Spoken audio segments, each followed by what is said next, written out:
What's good, everyone? My name is RGMT, and today I wanted to talk about the most common chord progression. You would hear this chord progression in a lot of Afrobeat songs. It's so common that sometimes you can even guess that that's the chord progression they're going to use in the song. I'm pretty sure when I start playing the chords, you're going to be like, oh, I know that chord progression. So, aside from it being very common, it's also very simple. So let's say you're in C, you're going to go over to the third note in the scale, which is going to be E in my case, and then you're going to form a minor chord from there. So that will be E minor.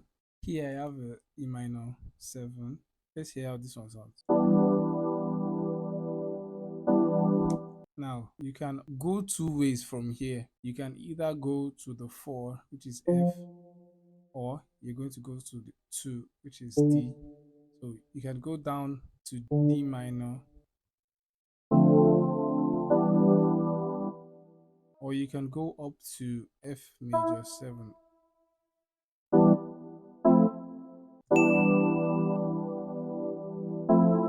So let's listen to the other one.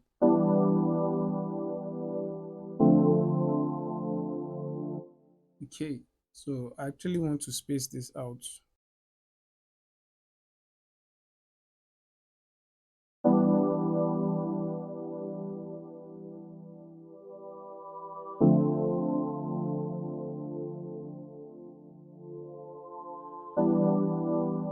So I'm currently using Expand. The preset I use in Expand is Quiet EP.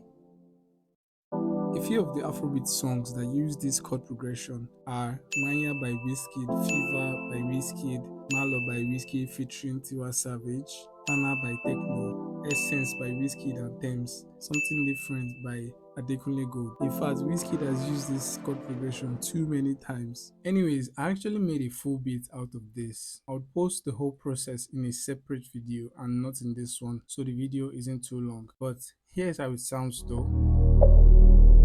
RJ made this bed.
So there you have it, guys. That is Afrobeats most common chord progression. Feel free to use this in your songs or in your productions.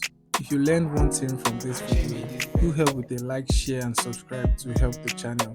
Please share this with anyone you know would love to learn music production, as I make music production videos here on YouTube. Hoping to see you guys in the next one. I am RGMT. Stay safe.